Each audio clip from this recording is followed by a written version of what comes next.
El día 19 de septiembre de 2017, el Servicio Sismológico Nacional reportó un sismo con magnitud 7.1, localizado en el límite estatal entre los estados Puebla y Morelos, a 12 kilómetros al suroeste de Azochiapan, Morelos, y a 120 kilómetros de la Ciudad de México. De igual modo, en la Ciudad de México se presentó un terremoto de magnitud 8.0 en 1985, el cual liberó 32 veces más energía sísmica que el del 19 de septiembre de 2017. Los sismos, temblores y terremotos son términos usuales para referirse a los movimientos de la corteza terrestre. Sin embargo, técnicamente hablando, el nombre de sismo es más utilizado. Terremoto se refiere a sismos de grandes dimensiones.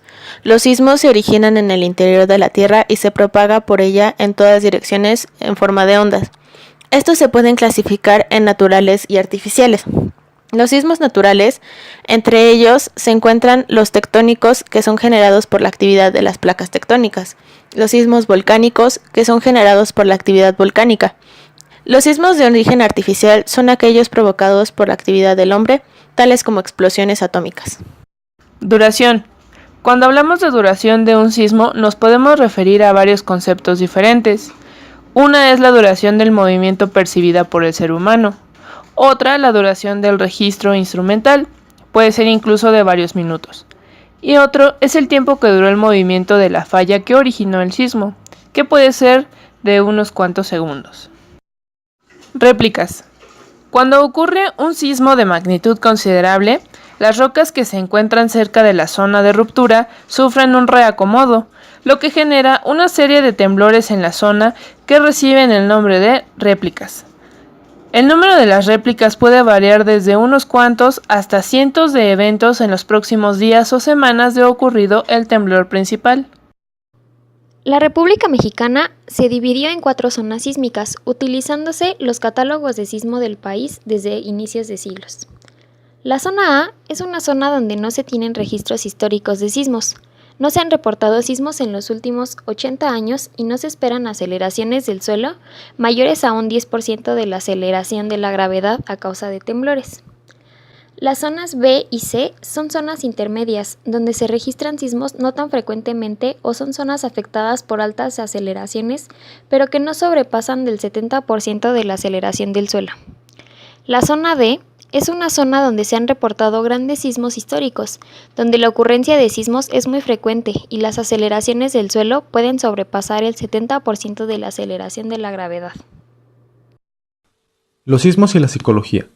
Tras los sismos se presentan consecuencias físicas, daños económicos, materiales y muertes. Al igual, tienen efectos que influyen en el cerebro y desencadenan diversas alteraciones psicológicas en las personas como reexperimentación del sismo, afectación de la memoria sensorial o corporal, comienzan a escuchar la alarma sísmica sin que éste esté sonando, insomnio, sensación de impotencia, bloqueo emocional, apego a lo material por haber sufrido alguna pérdida de sus casas o demás objetos de valor, dolor físico. También las personas pueden somatizar el impacto a través del cuerpo. Es posible que en las primeras horas y días posteriores al sismo, las personas presenten estrés agudo. Estas reacciones son sinónimo de una actitud de negación ante la defensiva de cualquier otra amenaza. Una vez que pasan estos síntomas, se suman otros: irritabilidad, cólera, enojo, ansiedad, bloqueo de recuerdos, y las actividades cotidianas como citas de comida, cenas o fiestas se trastocan porque prefieren estar con su familia o no salir a casa. El 19 de septiembre de 1985 a las 7 horas con 19 minutos, un terremoto en escala de 8.1 grados en la escala de Richter sacudió la Ciudad de México. La superficie afectada se calculó en 800 kilómetros cuadrados, involucrando los estados de Colima, Guerrero, Oaxaca, Jalisco, Michoacán, Morelos, Veracruz y la Ciudad de México, llamada en ese entonces Distrito Federal. La tragedia provocó daños materiales como edificios caídos, la interrupción del flujo de la electricidad, se dislocó el servicio de telecomunicaciones e incluso el flujo de agua potable se vio afectada debido a las rupturas en su estructura que lo comunicaba. El día 19 de septiembre del 2017, el Servicio Sismológico Nacional reportó un sismo con magnitud de 7.1 grados, localizado en el límite estatal entre los estados de Puebla y Morelos. El sismo ocurrió a las 13 horas con 14 minutos. Las coordenadas del epicentro son 18.40 latitud norte y 98.72 longitud oeste. con una profundidad de 57 kilómetros.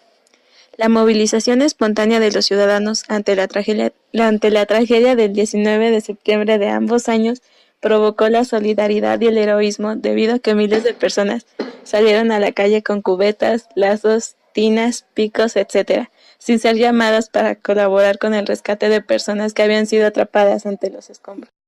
El papel de la tecnología. En 1985 no existían los teléfonos celulares. Sin embargo, había tecnología para poder enlazar llamadas telefónicas desde un equipo inalámbrico. Sin embargo, fue difícil para los ciudadanos el mantenimiento de la comunicación directa con familiares. En la actualidad, la telefonía móvil permite estar en contacto con cualquier persona en tiempo real. Aunque existen fallas por un lapso de tiempo, se restaurará.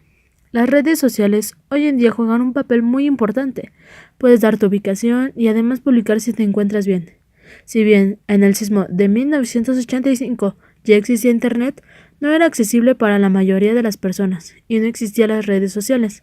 En aquel momento, la gente se organizó por medio de la radio. En las labores de rescate de 1985 ya se contaba con perros de búsqueda para ubicar y tratar de rescatar a los sobrevivientes. En la actualidad, además de brigadistas y grupos de rescate, se cuenta con un escáner térmico que es un equipo especial que detecta y registra la temperatura, facilitando así la localización de algún sobreviviente entre los escombros. Días posteriores al temblor de 1985 y al temblor del 2017, ¿se sintió nervioso o inseguro por un nuevo temblor? En el del 85 no. Tal vez un poco más en el del 2017. No. Sí, me sentí nerviosa. Al escuchar alguna alarma de un carro o un celular, ¿ha tenido la sensación de que está temblando o que es la alarma sísmica?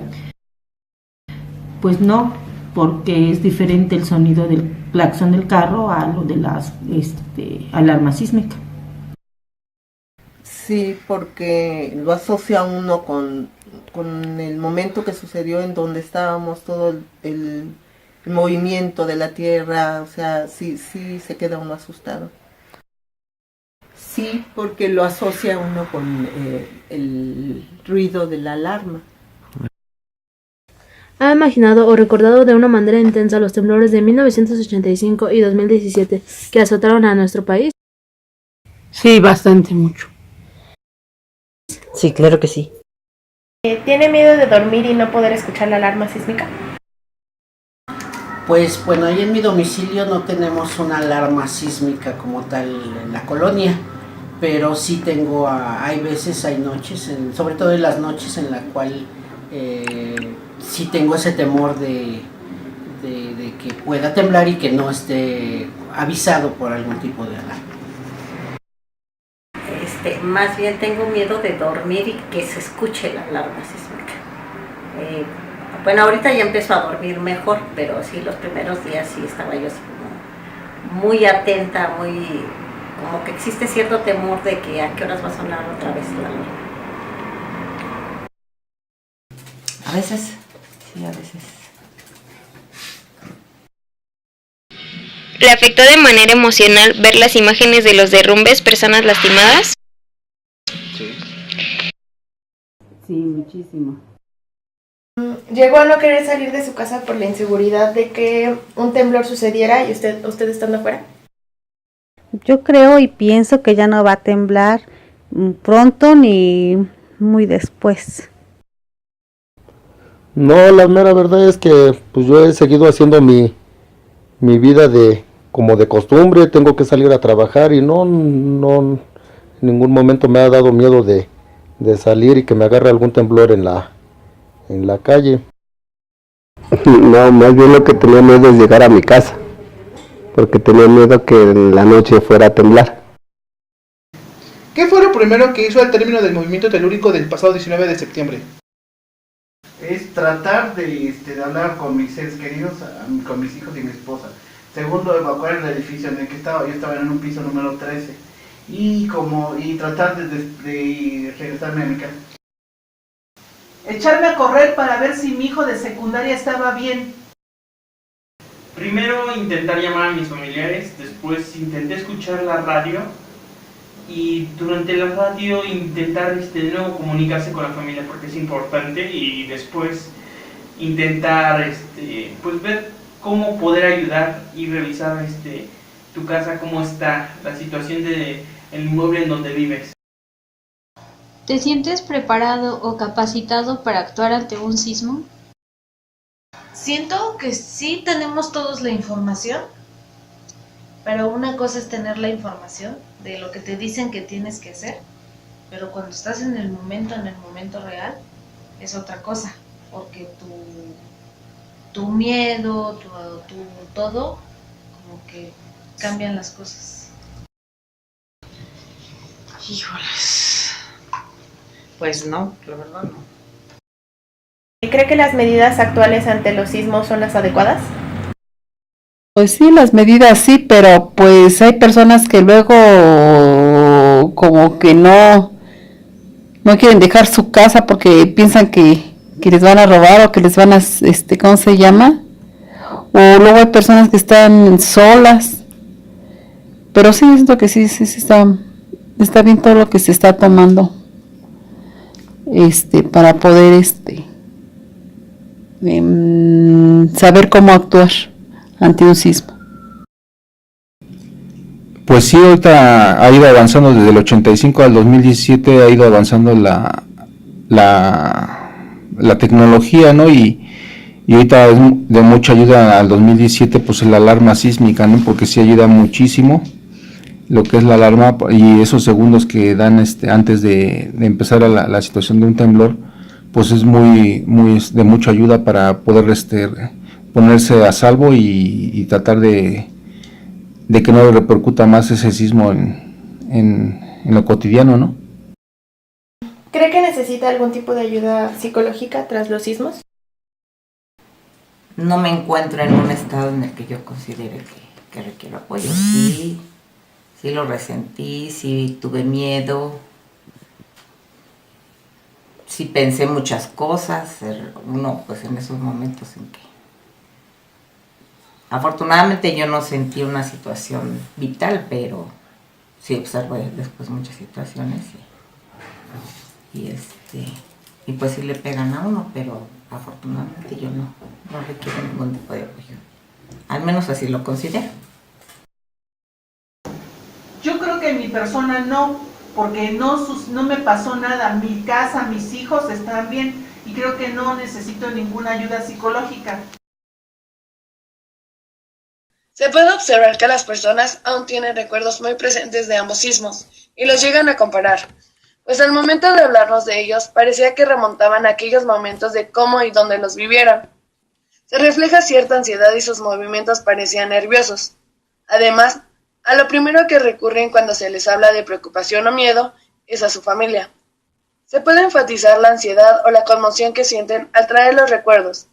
Algunos llegan a llorar o se les llega a cortar la voz al hablar de lo sucedido.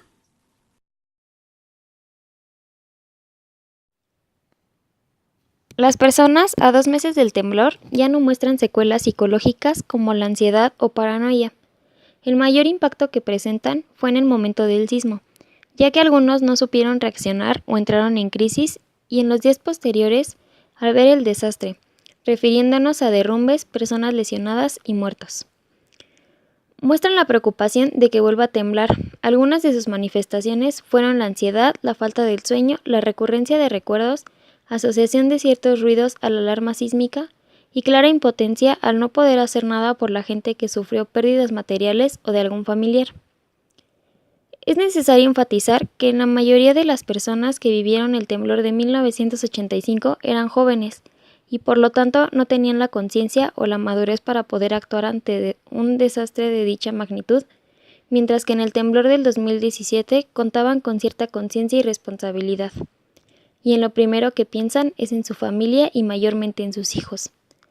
Las personas en cierto modo se sienten seguros, ya que en la actualidad contamos con tecnología que nos ayuda a estar preparados para esos movimientos telúricos, como es la alarma sísmica.